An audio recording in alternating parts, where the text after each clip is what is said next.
I never expected a simple text message to destroy my marriage. But there it was, lighting up my husband's phone at 2 a.m. while he slept soundly beside me. Last night was amazing. Can't wait to feel your hands on me again. My name is Quinn, and until that moment, I thought I had a pretty good handle on my life. Sure, Tyler and I had been struggling with fertility issues for the past year, but we were solid. At least, that's what I kept telling myself. I stared at his phone, my hand trembling as I read the message again. The blue light illuminated my face in our dark bedroom, and I could hear Tyler's steady breathing. Completely unaware that our world was about to implode. "Hey, babe," I whispered, gently shaking his shoulder. "Tyler." He stirred, rolling over with a grunt. "What's wrong?" I held up his phone, screen facing him. "Who's sending you messages at this hour?" The change in his expression was subtle but unmistakable, a flash of panic quickly masked by confusion. "Must be work," he mumbled, snatching the phone from my hand. "You know how those West Coast clients are. Work messages don't usually mention your hands, Tyler." He sat up then, suddenly wide awake. The moonlight streaming through our bedroom window cast shadows across his face, making him look like a stranger. "You're reading my private messages now." "It lit up while I was getting water," I said, my voice steadier than I felt. "Are you having an affair?" Tyler laughed, but it sounded hollow.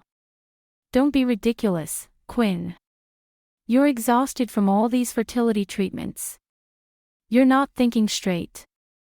The casual way he dismissed my concerns made something snap inside me. "Don't gaslight me," I said, getting out of bed. "Just tell me the truth." "There's nothing to tell," he insisted, running his hands through his hair, a nervous tic I'd noticed over our 8 years together. "Come back to bed. We'll talk about this in the morning when you're less emotional." I grabbed my pillow and headed for the door. "You know what's funny?" I turned back to look at him. "I didn't even mention the fertility treatments. You brought those up all on your own." As I closed the bedroom door behind me, I heard him cursing under his breath. Standing in our hallway, surrounded by photos of our supposedly happy life together, I realized something. This wasn't the end of my story, it was just the beginning. The morning after discovering the text message, I found myself at my mother's house, picking at a slice of banana bread while she rattled on about her church group. I hadn't planned on coming here, but after spending the night on our living room couch, I needed somewhere to go that wasn't home. "Quinn, honey, you're barely touching your food," Mom said, reaching across the kitchen table to feel my forehead. "Are you feeling all right? You look pale." "I'm fine, Mom. Just tired." I forced a smile, knowing she'd see right through it. She always did. "Is it the fertility treatments?" "Because I was reading about this specialist in." "Mom, please." My voice cracked slightly. "Can we not talk about babies right now?" She sat back, studying me with that look all mothers perfect, the one that makes you feel like you're 5 years old again. "What's really going on? And don't tell me nothing because you showed up at 8 in the morning on a Tuesday when you should be at work." Before I could answer, my phone buzzed. Tyler's face lit up my screen. I declined the call. "Trouble in paradise?" Mom asked, her tone shifting from concern to alert. "Tyler's been." I paused, the words stuck in my throat. Saying it out loud would make it real. "I think he's seeing someone else." Mom's face hardened.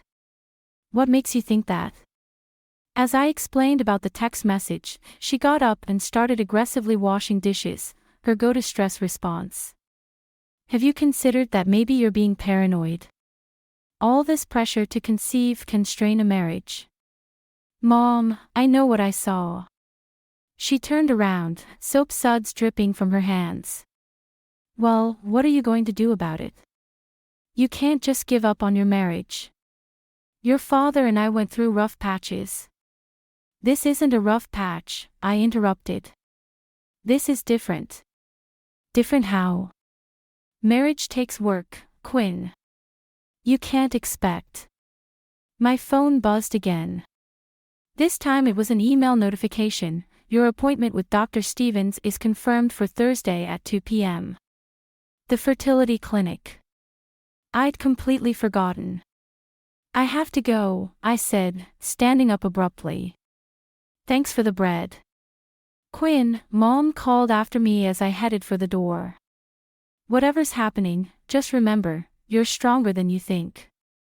I stopped, hand on the doorknob. That's what I'm afraid of, I whispered, more to myself than her. Because if I was really as strong as she thought, I might just burn my entire life to the ground to find out the truth.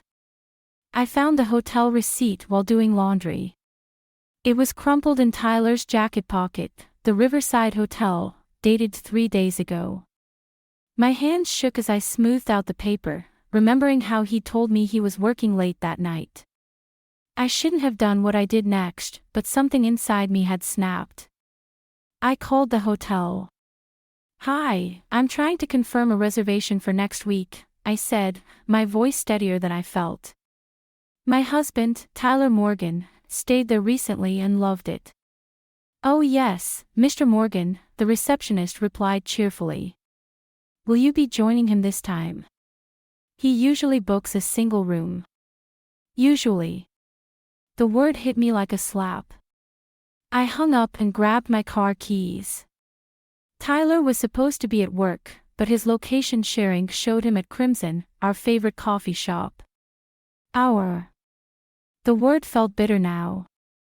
The drive there was a blur. I parked across the street, my heart pounding as I scanned the outdoor seating area. That's when I saw them. Tyler was sitting at our usual table, but he wasn't alone. Emily Ross, my high school friend who'd moved back to town last year, was with him. Her hand rested on his arm as she laughed at something he'd said. I watched as Tyler reached across the table and tucked a strand of hair behind her ear, the same gesture he'd done countless times with me.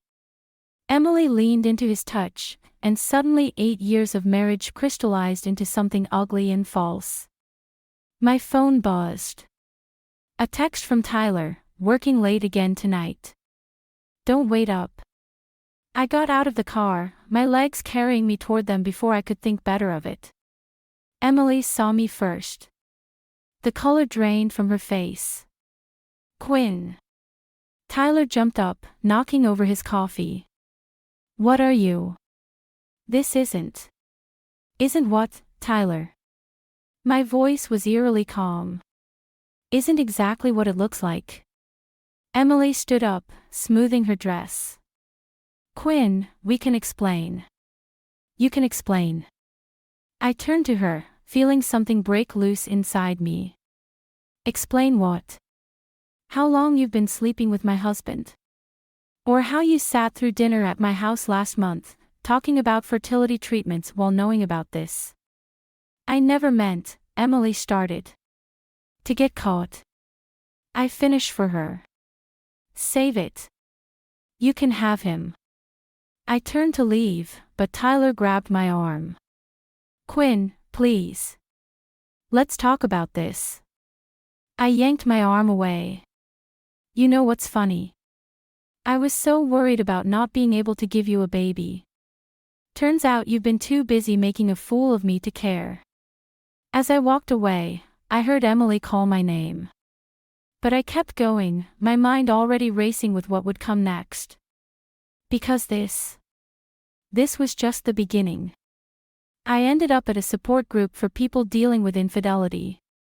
Not because I wanted to be there, but because my therapist insisted I needed to process my emotions in a healthy environment. Whatever that meant. The community center basement smelled like old coffee and broken dreams.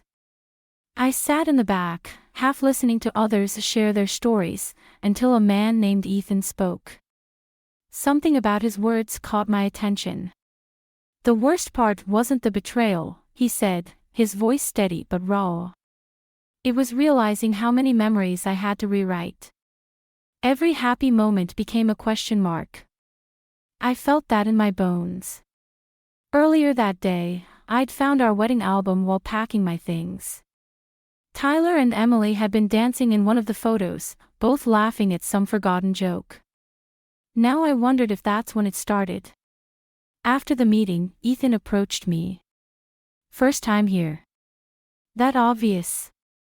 You had that "I'd rather be anywhere else" look." He smiled, but it was kind, not pitying. "Coffee?" We ended up at a diner down the street. Not Crimson, I couldn't go there anymore. "So," Ethan said, stirring his coffee, "how fresh is your wound?" 3 days since I caught them. 8 years of marriage down the drain. Any kids? No. We've been trying, but... I stopped, something clicking in my mind. We've been trying for over a year. All those treatments, the disappointments, and he's been... My hand shook so hard I spilled coffee on the table. Ethan quietly passed me napkins. "The fertility clinic called yesterday," I continued, dabbing at the spill. "They want both of us to come in for final results. Tyler doesn't know yet. Are you going to tell him?" Before I could answer, my phone buzzed. A text from Emily. "Can we talk? Please. There's more you need to know." "More I need to know," I read aloud, laughing without humor. "Like what?" "That they're in love. That they're sorry." Ethan leaned forward. "You know what helped me? Realizing that closure doesn't come from them. It comes from you." "What if I don't want closure?" I met his eyes. "What if I want justice?" "Those aren't mutually exclusive," he said, pulling out a business card. "I'm actually a psychologist. If you ever need to talk." I took the card, noticing his wedding ring was missing but had left a pale band on his finger. "Does it ever stop hurting?" "No," he said honestly. "But one day, you'll realize it's not the first thing you think about in the morning anymore. That's when you know you're healing." I looked at Emily's text again, then at the fertility clinic appointment reminder. Maybe it was time to rewrite my own story, not as a victim, but as someone who refused to be fooled twice. The fertility clinic was eerily quiet when Dr. Stevens called me into her office. I'd come alone, having forgotten to tell Tyler about the appointment. My hands were sweating as I sat down, already knowing this conversation would change everything. "Mrs. Morgan," she started, then corrected herself. "Quinn. I have your results." I nodded, bracing myself. "Your tests came back normal." She paused, shuffling through papers. "However, Tyler's results show severe oligospermia. In layman's terms, his sperm count is extremely low. Conception would be nearly impossible without medical intervention." The room tilted slightly. "How long has this been an issue?" "Based on these numbers?" "Years." "It's likely a congenital condition." "Years." The word echoed in my head as memories flooded back, Tyler blaming my stress levels for our failure to conceive. Suggesting I needed to relax more, all while knowing he was the reason. My phone buzzed, another message from Emily. "Please meet me. I'm pregnant." The pieces clicked together with devastating clarity. I must have made a sound because Dr. Stevens looked concerned. "Quinn. Are you all right? Can I get a copy of these results?" Later that evening, I sat in my car outside Ethan's office, staring at the test results and Emily's message. He'd given me his private number, but I hadn't planned to use it so soon.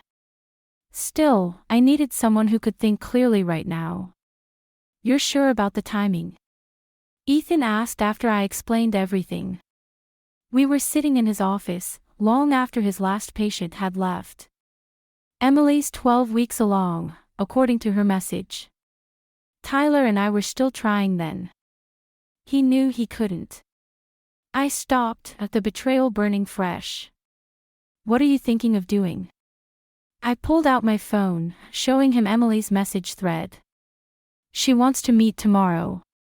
Probably to confess, maybe beg for forgiveness. She doesn't know I have these test results. And Tyler. He's been leaving voicemails, trying to explain. Says he can change. I laughed bitterly. Funny how men only want to change after they're caught. Ethan leaned forward. Be careful, Quinn. Revenge might feel good in the moment, but... This isn't about revenge, I interrupted. This is about truth. They've been watching me blame myself, take hormones, schedule appointments. All while knowing.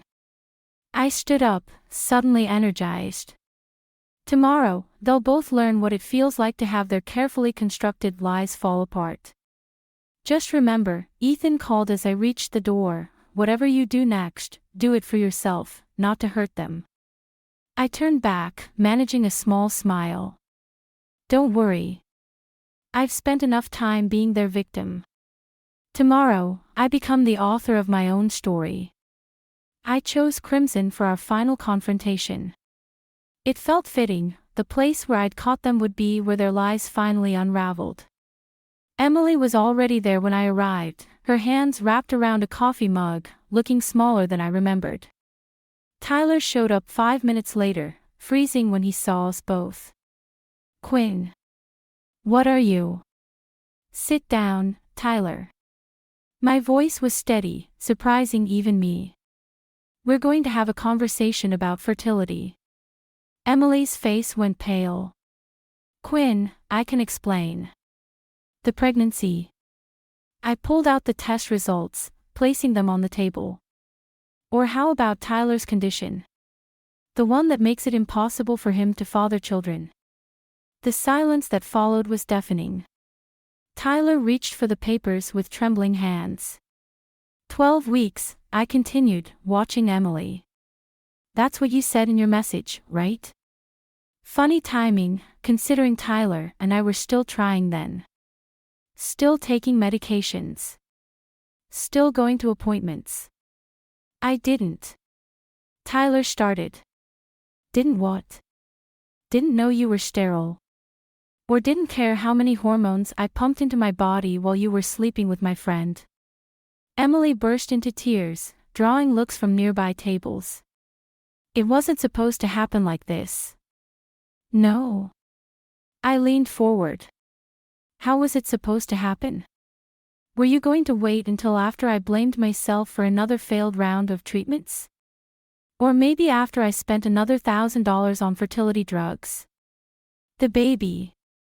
Tyler's voice cracked. It's not. Not yours. I finished. Congratulations, Emily. You're having someone else's baby while sleeping with my infertile husband. That must be quite a conversation starter at parties.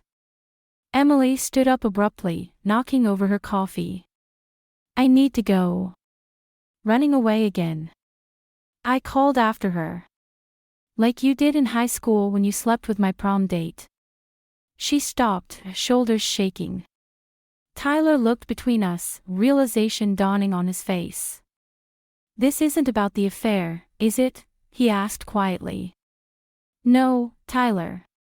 It's about patterns. Emily takes what isn't hers. You lie to feel better about yourself. And I stood up, gathering my things. I'm done being the person you both used to feel better about yourselves. Quinn, please, Tyler reached for my hand. We can fix this. I pulled away, feeling strangely light. That's the thing, Tyler. I don't want to fix it anymore. I want to fix me. As I walked out of Crimson, I heard Emily crying and Tyler calling my name. But for the first time since this all began, I didn't look back. Sometimes rock bottom isn't where you lose everything, it's where you find yourself. A week after the confrontation at Crimson, Emily showed up at my apartment unannounced. She looked terrible, mascara streaked, hair unwashed. Tyler had left her, she said. The baby wasn't his after all. I need your help, Quinn, she pleaded from my doorway. Tyler won't return my calls. I thought if you talked to him. You want me to help you get my husband back. The absurdity of it made me laugh. The same husband you helped destroy our marriage with. You don't understand. I'm alone, Anne. I understand perfectly. I stepped closer, forcing her to back up. You're scared. Just like in high school when you slept with Jason before prom. Just like now with Tyler. You see something stable and happy, and you have to break it.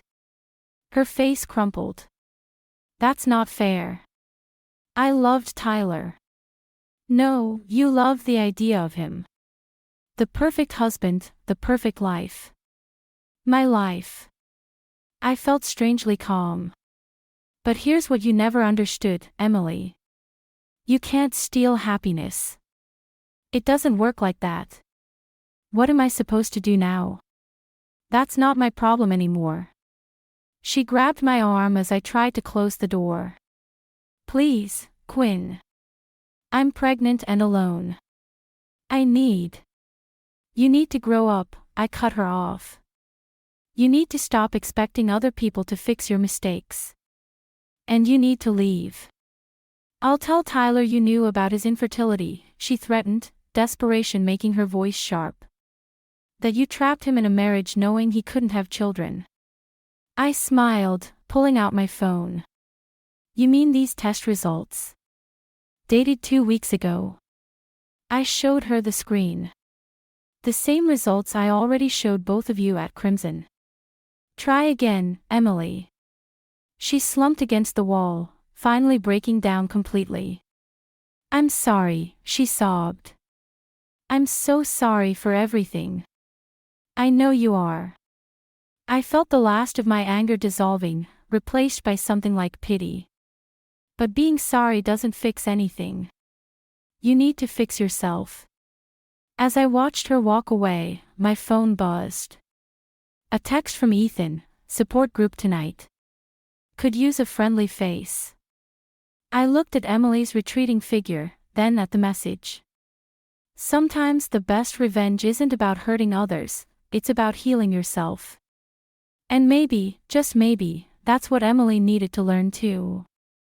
On my way, I texted back. It was time to write a new chapter, one where I wasn't anyone's victim or savior. Just myself, finally free. 6 months after everything fell apart, I found myself back at Crimson. Not because I was haunted by memories, but because they made the best vanilla lattes in town. As I waited for my order, I saw Emily through the window, her baby bump now visible. Our eyes met briefly before she hurried past. That looked uncomfortable, Ethan said, appearing beside me with 2 coffee cups. You okay? Surprisingly, yes. I accepted my drink. Did I tell you she sent me a letter last week? The one you haven't opened yet. I pulled the crumpled envelope from my bag. I keep thinking about what she could possibly say that would matter now. Maybe it's not about what matters to you anymore, Ethan suggested. Leading us to a table, not the one where I'd confronted Tyler and Emily months ago, but close enough to see it. I finally opened the letter, reading it silently while Ethan waited. Emily's words were messy, desperate, apologies, explanations, a plea for forgiveness. But it was the last line that caught me. I never understood what happiness was until I lost everything trying to steal someone else's. Well? Ethan asked as I folded the letter. She's learning. Maybe we all are. I tucked the letter away. Tyler called yesterday. The divorce papers are ready. How do you feel about that? I looked around the coffee shop, remembering how I'd once thought this place was ruined for me. You know what's funny? I spent so much time planning the perfect revenge, thinking it would fix everything. But the best revenge turned out to be letting go. Ethan reached across the table, his hand finding mine. Speaking of letting go. Dinner tonight. Dr. Clark, are you asking me out on a proper date? Depends. Are you ready for one? I thought about the past 6 months, the therapy sessions, the support group, the slow process of rebuilding myself.